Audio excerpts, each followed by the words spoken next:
Amém. A igreja pode se assentar. Graças a Deus por mais este encontro com a vida. Eu acabei de ver o Gabriel chegando ali. Ele me contou que eles acabaram de chegar do acampamento. Então estamos felizes que Deus levou uma turma da nossa igreja para um acampamento ali em Campo Largo e chegaram de volta em segurança. Foram quantos, Gabriel? Umas 7 pessoas da nossa igreja e todos estão de volta. Então, glórias ao Senhor que foram e que voltaram e agora que estão cheios aí da palavra de Deus, que vocês possam nos abençoar com as suas vidas, tá bom? Uma boa tarde para você também que está nos acompanhando pela internet. Eu vi que o pastor Matias está conectado. Que Deus abençoe a todos também que aí estão em casa. Convido os irmãos e as irmãs a abrirem suas Bíblias no primeiro livro de Samuel, capítulo 17. Nós vamos ler a partir do verso 16. Serão muitos versículos, tá? Primeiro livro de Samuel, capítulo 17.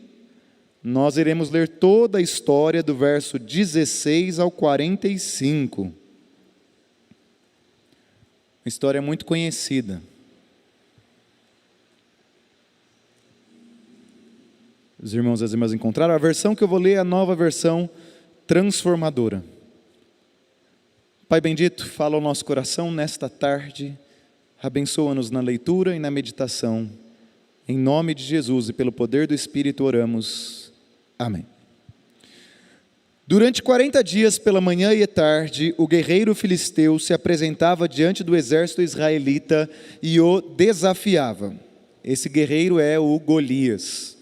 Um dia Jessé disse a Davi: leva depressa para seus irmãos que estão no acampamento este cesto com grãos tostados e esses 10 pães. Leve também esses 10 queijos para o capitão deles.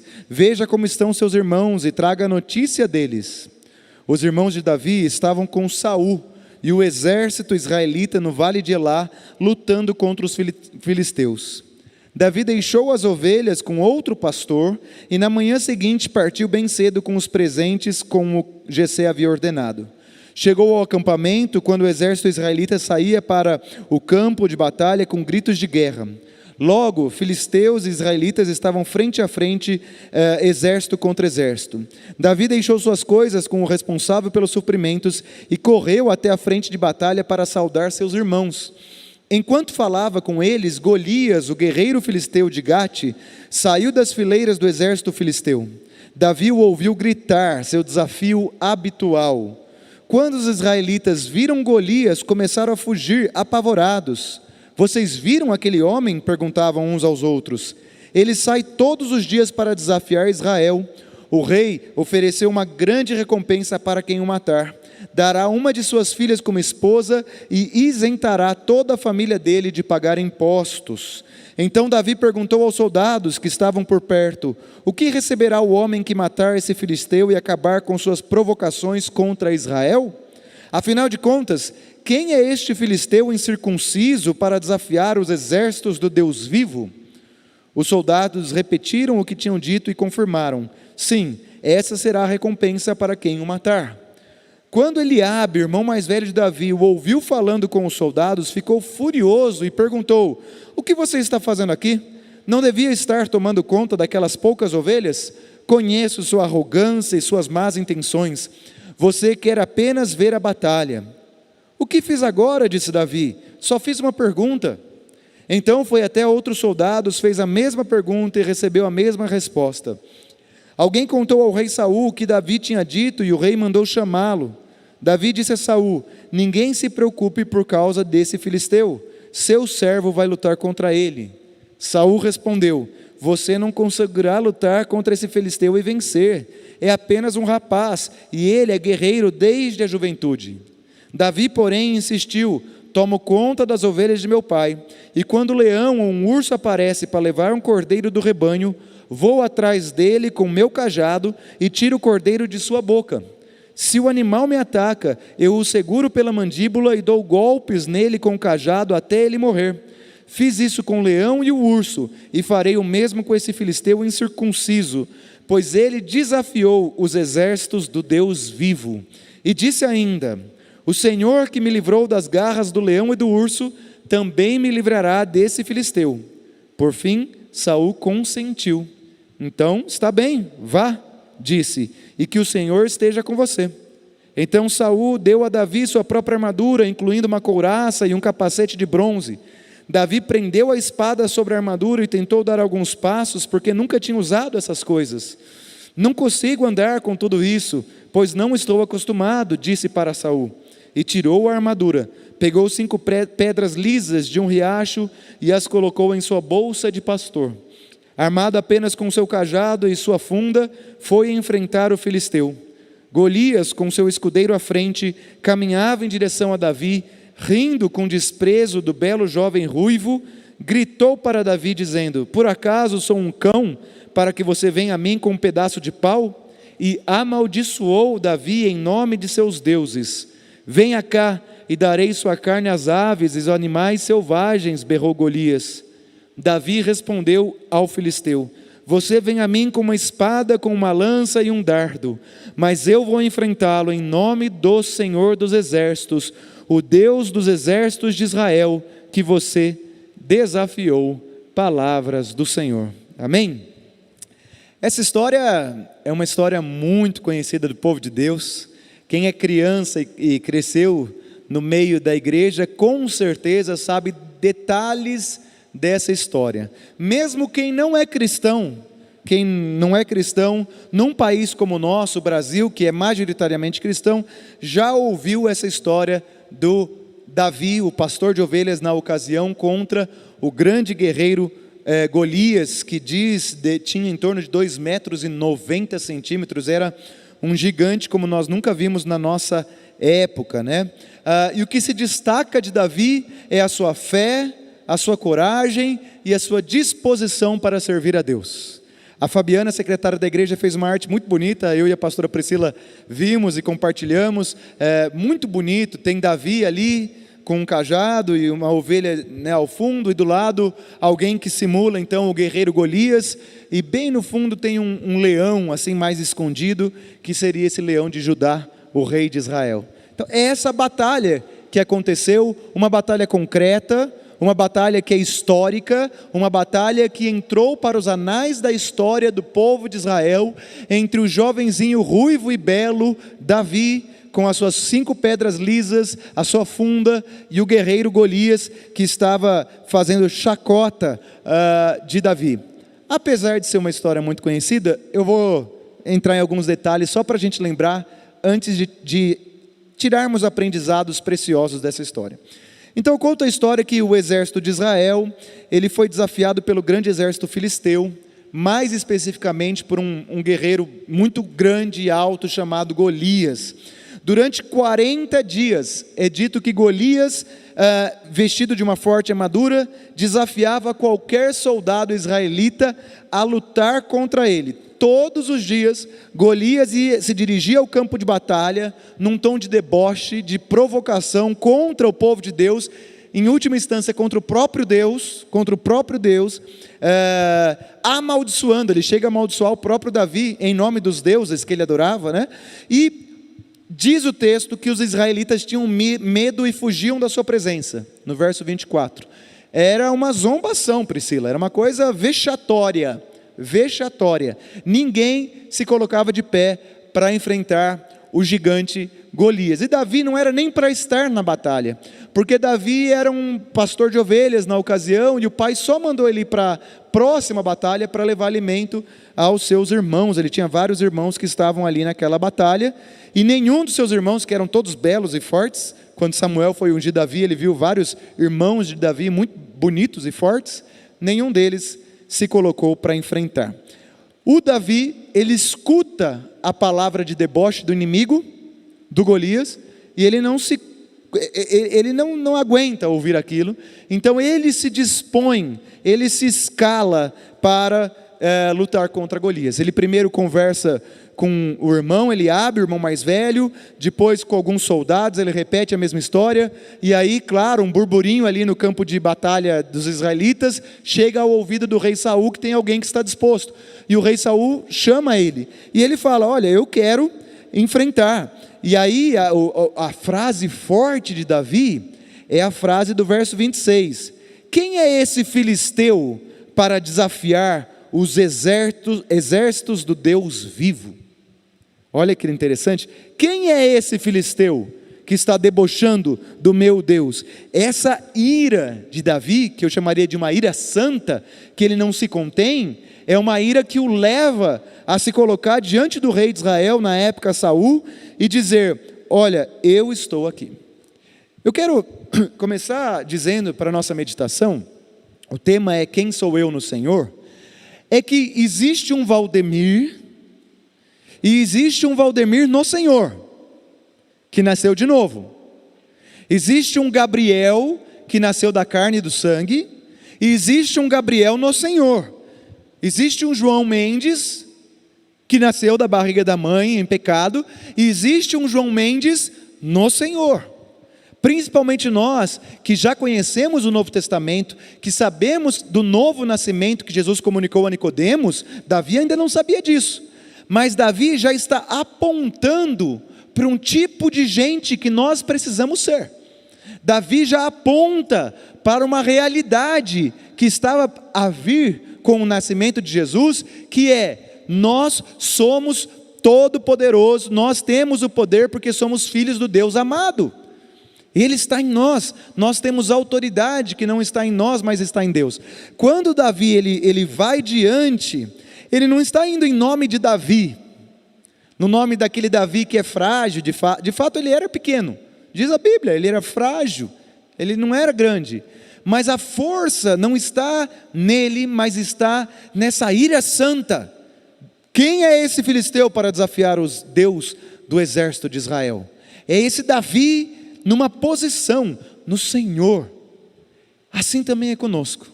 Todos os dias somos chamados ao encontro com a vida. Deus nos chama para viver nele, que é o Cristo, que é o caminho, a verdade e a vida. E esse convite do Senhor nasce desse lugar de confiança nele, desse lugar no Senhor, que está firmado no Senhor, que é a rocha, e não sucumbe diante das probabilidades contrárias que nos são apresentadas. Não são todos os dias que nós ouvimos um gigante nos desafiando e debochando de Deus. O Golias ficou 40 dias fazendo isso, não é sempre, mas vez ou outra na nossa vida, Sérgio, surgem desafios. Já ouvi muitas pregações que falam: olha, é como o gigante Golias, e é verdade. Muitas vezes surgem desafios na nossa vida, de cunho profissional, de cunho familiar, na relação com o cônjuge, na relação com os vizinhos, na relação com os amigos de trabalho, na relação com os filhos e netos, que parecem impossíveis. Se você contar para alguém, para o seu psicólogo, para o seu amigo, para o seu professor, ele vai falar: rapaz, isso é bem difícil. Se você partir da realidade meramente material e humana, é uma situação impossível. Mas aí vem o Senhor e nos fortalece para enfrentar esse desafio que nos é apresentado. Aí vem o Senhor e diz: olha, esteja comigo, em mim, que eu vou te dar os meios para enfrentar esse desafio. Davi, ele enfrentou 3 questionamentos quanto às suas probabilidades de vitória, tá? 3 questionamentos, 3 pessoas tentando falar: mas você, esse menininho? E ele respondia: não, é o Deus dos exércitos. Veja, eles tentando levar ele para quem ele era, né? Alguém pequeno, frágil, e ele sempre respondendo na confiança do Senhor. O primeiro é Eliabe. Eliabe é o irmão mais velho, que diz assim: por que você veio até aqui? Com quem deixou aquelas poucas ovelhas no deserto? Eu sei que você é presunçoso e que seu coração é mau. Você veio só para ver a batalha. O segundo é o próprio rei Saul. Ele diz assim: você é como ele, filho, você não tem condições de lutar contra esse filisteu. Você é apenas um rapaz, ele é um guerreiro desde a mocidade. Está olhando para o Davizinho e não para o Davi no Senhor. O terceiro é o próprio gigante Golias. Quando ele chega diante: por acaso sou um cão para que você venha contra mim com pedaços de pau? Porque ele estava com um cajado e com uma funda, né? E 5 pedras. Venha aqui e darei a sua carne às aves do céu e aos animais do campo. Então, o Golias tenta pôr medo nele, para ele se apavorar e fugir. O rei Saul tenta dar uma palavra de sabedoria: ô filho, não faça isso. E o irmão Eliabe está dizendo que o caráter de Davi é um caráter duvidoso, que ele é presunçoso, que ele estava lá só para querer ver a batalha. Eu fico imaginando como que Davi, o que ele sentiu diante de cada confronto. Será que de fato será que eu sou presunçoso, como meu irmão está falando? Será que eu estou querendo me achar? Ou será que eu sou frágil, como o rei Saul olha para mim? Ou será que eu estou sendo imprudente demais para enfrentar esse gigante Golias? Tem várias portas, alguns chamam de brecha, vozes que estão chegando ao pequeno Davi para ele se desfazer dessa posição, que é estar na rocha, para ele sair desse lugar de confiança no Senhor. Várias estratégias do maligno para que ele saia dessa posição de audácia. Quem é este filisteu incircunciso que está confrontando o meu Deus? Ele vem com uma palavra de poder, ele vem com o encontro com a vida, ele vem com força, e aí vem os ventos para tentar dissuadi-lo dessa decisão. E aí ele fica, né, Raimundo, e agora? Mas aparentemente a Bíblia não fala muito das emoções de Davi nesse texto, aqui não dá para tentar descrever, mas ele está decidido. A Bíblia não dá a entender que ele se abalou, que simplesmente ele vai continuando. Ele fala com Eliabe chama que é o irmão dele, que é teoricamente o patriarca quando o pai não está, chamando ele de presunçoso, chamando ele com más intenções, e ele permanece, fala a mesma coisa para os outros colegas do exército, mantém o discurso, fala a mesma palavra, chega até o rei, fala a mesma palavra, o rei de novo, chega até o Golias, e ele permanece. Sabemos que Davi não era presunçoso, nem imprudente, ele simplesmente confiava em Deus, e ele agiu a partir da fé que ele tinha no Senhor. Ele, Davi, era frágil, mas ele sabia que a luta estava firmada em Deus, e que o Senhor Deus era forte. Eu penso que o primeiro livro de Samuel apresenta a história de um ser humano segundo o coração de Deus. Um ser humano que sabe quem é no Senhor. Você sabe quem você é no Senhor? Você sabe do poder que você tem no Senhor e para o Senhor? Você sabe da força que existe em você, naquela imagem que nós temos aí na arte, do leão de Judá, que está com você? Porque se nós não sabemos nessa tarde, somos convidados a relembrar. Nós somos fracos, mas atrás de nós tem o leão de Judá, que nem Eliseu com o jovem aprendiz, quando tem um exército de anjos junto com ele. Essa é a posição que nós devemos estar, e não acreditar nas vozes que vêm do inimigo. Entende? Nós somos fracos, não vamos ser ignorantes, não vamos ser imprudentes, não vai se achando demais. Nós somos fracos e pecadores, mas aquele que habita em nós, que é o Criador, esse é o Todo-Poderoso. E se alguém está debochando do seu Deus, então levante-se em nome do Senhor para defendê-lo. Se eu vejo meu filho, sendo debochado ali por outros adultos, eu vou me levantar e falar: opa, o que está acontecendo aqui? Não é assim que se faz com o meu filho. Eu vou defender o meu filho, pois o nosso Pai Celestial, assim como um pai defende o filho, quer nos defender nas lutas em que são colocadas diante de nós para a glória dele. Mas para isso nós devemos então, pela fé, nos posicionar de forma prudente, mas de forma corajosa. A Teresa d'Ávila era uma escritora da Idade Média, muito, muito interessante. Ela tem uma frase que diz assim, abre aspas: quase todos os problemas na vida espiritual têm sua origem na falta de conhecimento de quem somos no Senhor. Olha que interessante, quase todos os problemas na vida espiritual têm a sua origem na falta de conhecimento de quem nós somos no Senhor. Davi estava disposto a lutar em nome do Senhor, não aceitava que o nome do Senhor fosse zombado, e a sua habilidade em permanecer firme no Senhor, mesmo diante das provações, encontrava raiz no conhecimento que ele tinha de Deus. Davi não usou a armadura de Saul, ele não usou, ele não se ajustou àquilo, ele não usou a força de homens, ele foi, não temeu assumir a sua frágil condição, mas a sua força, porque a sua força estava no Senhor, para a glória do Senhor.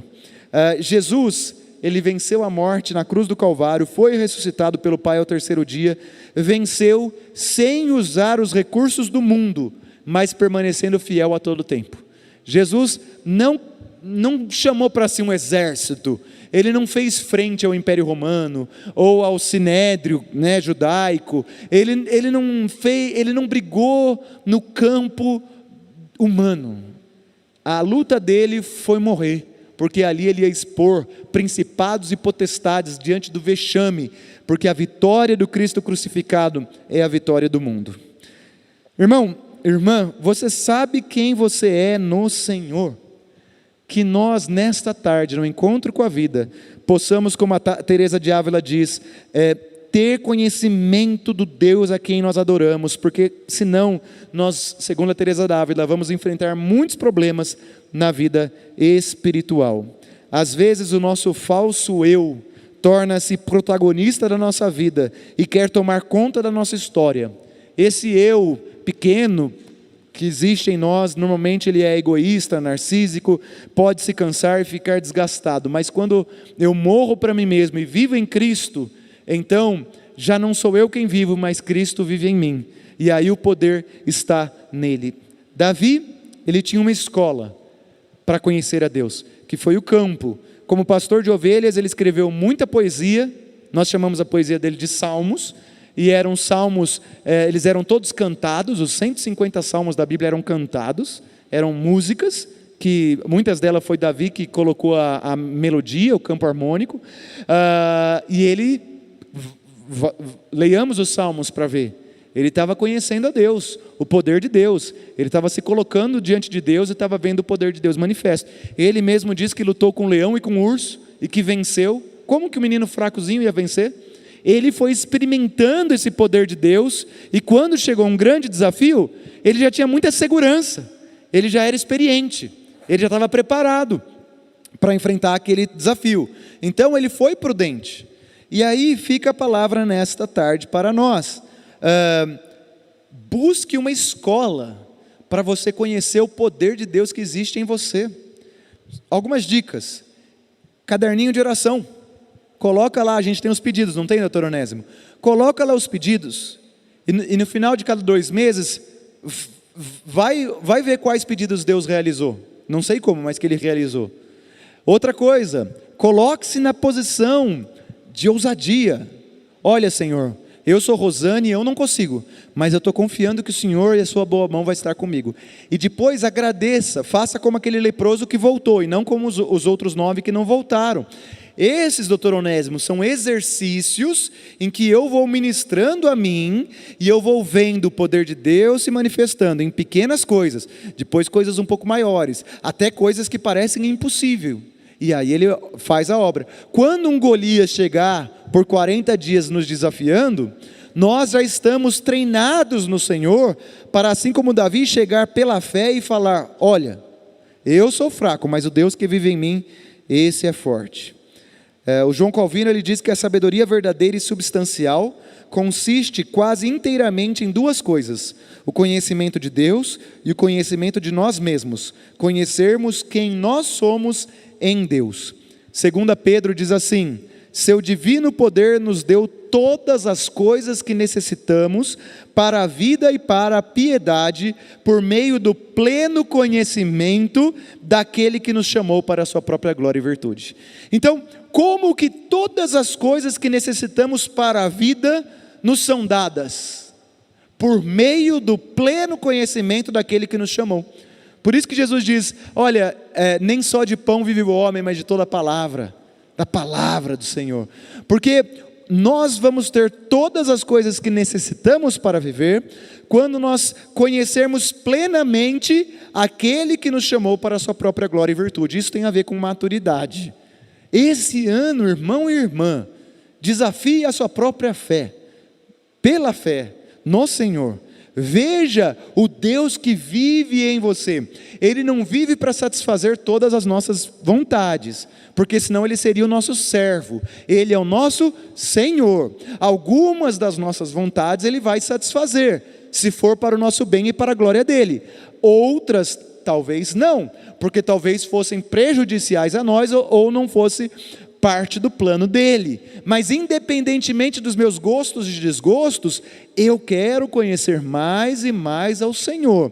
A nossa igreja, os sonhos que nós temos como equipe pastoral, como conselho, como liderança de um crescimento, de uma multiplicação aí das células, só vai acontecer se nós estivermos juntos, comprometidos nessa jornada. De nada adianta a pastora Priscila, o pastor Paulo, o pastor Juninho, o pastor Matias, os demais líderes do conselho, diaconia, estarem trabalhando, se todos não juntos aceitarmos esse chamado. De nada adianta. O que vai acontecer é que vai sobrecarregar a pastora Priscila, o pastor Paulo, a liderança, o presbítero Bira. Nós vamos sobrecarregar, estaremos mais suscetíveis ao erro, ao fracasso. Nós vamos se sentir fracassados, a igreja vai se sentir fracassada e o reino de Deus vai perder com isso. Mas se juntos assumimos esse compromisso como igreja local, cada um na sua posição, cada um na sua esfera, com os seus dons, talentos, na sua família, onde você está, eu tenho plena convicção, pela fé, que nós teremos as vitórias que esperamos, na verdade, muito além daquilo que esperamos e sonhamos. Amém? Então vamos juntos servir ao Senhor, na certeza, não do lugar em que nós nascemos da carne e do sangue, mas do lugar em que nós estamos em Cristo Jesus, o Cristo que vive em nós, para nos enviar ao mundo em missão. Eu quero ser como Davi, fraco, eu sou fraco, eu estou começando a jogar bola, fazer umas caminhadas, não quero ficar fortinho e musculoso, vocês não vão ter um pastor fitness, mas eu quero ter um pouco mais de saúde, né? Mas não só saúde física, eu quero ter essa saúde espiritual, para a gente avançar fronteiras e levar o Evangelho. Tem uma oração que diz assim: Senhor, leva-me a uma visão maior de quem Tu és, e faz isso para que eu possa ver a mim mesmo no Senhor. Dá-me coragem para seguir-Te, para fielmente me tornar a pessoa singular para a qual me criaste. Peço pelo poder do Espírito Santo para não copiar a vida ou a jornada de outras pessoas, que o meu eu profundo esteja sempre firmado na Tua presença. Que essa seja a nossa oração nesse dia, em nome de Jesus. Amém.